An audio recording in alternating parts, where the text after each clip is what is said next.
আসসালামু আলাইকুম, সবাই কেমন আছেন? আজকে 2 দিন পরে ছাদে আসলাম।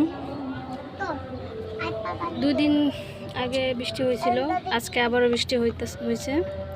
গাছে যে লিকুইড খাবার দিব, তো সপ্তাহে একবার করে খাবার দেওয়া হয়, সেগুলো আর দিতে পারতাছি না।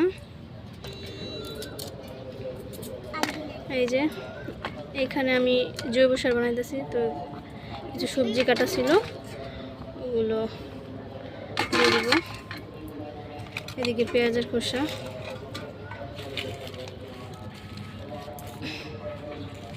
এগুলো খোলাই থাকে। একটু পর পর যেহেতু বৃষ্টি হইতেছে, যার কারণে এগুলো ঢাকনা দিয়ে লাগাই রাখি, নাহলে যদি বৃষ্টি না থাকে তাহলে এগুলো খোলাই, ঢাকনাগুলো খোলাই থাকে।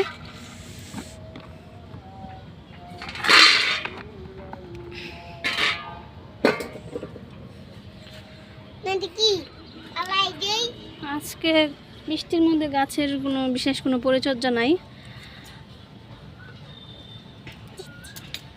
ধুন্দুল গাছ, এই যে ধুন্দুল গাছগুলি, এগুলো হাইব্রিড জাতের। আর এই যে ছোট ছোট দেখতেছেন, এগুলো হচ্ছে দেশি। তো এগুলো আমি বীজ থেকে করেছি, আর এগুলো আমি বাজার থেকে নার্সারি থেকে কিনে আনছিলাম। তো 2-3 সপ্তাহ হবে লাগাইছি, মাশাআল্লাহ ভালো বাড়তেছে। আর বৃষ্টির কারণে গাছগুলো একবার সতেজ হয়ে গেছে। তো গাছগুলি ভালোই বাড়তেছে। তো নিচে কয়েকটা পাতা আছে, উপরে দেখেন মাশাআল্লাহ ভালোই অনেকখানি বেড়ে গেছে। তো এটা একটু দেরিতেই, এটা এখন ভালোই বাড়তেছে।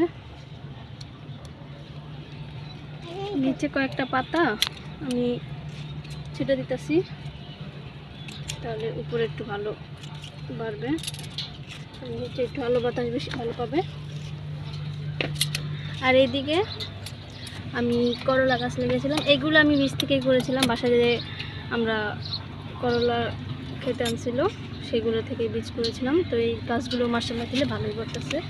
আর এইখানে দেখেন আমি একটা বোতল ছিদ্র করে, নিচে ছিদ্র করে, তারপরে মাটিতে বসে, তারপরে এখানে সবজি খোসা, চা পাতা, কিচেন কম্পোস্ট এখানে দিয়ে রাখছি। এখানে কম্পোস্ট হবে আর গাছও খাবারও পাবে। তো আজকে এই গাছের নিচের কয়েকটা পাতাও ছেটে দিব।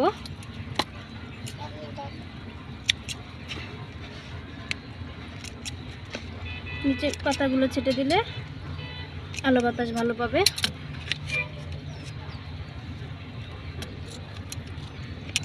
এমনি তো বৃষ্টি, রোদটা খুব কমই পায় গাছে।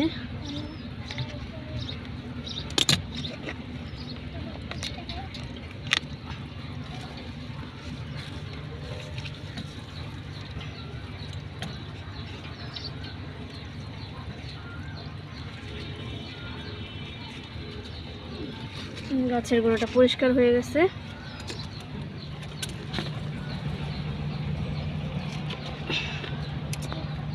গাছটাকে নিচ থেকে একটু পাতা ছেটে দেব, নিচে অন্ধকার হয়ে গেছে।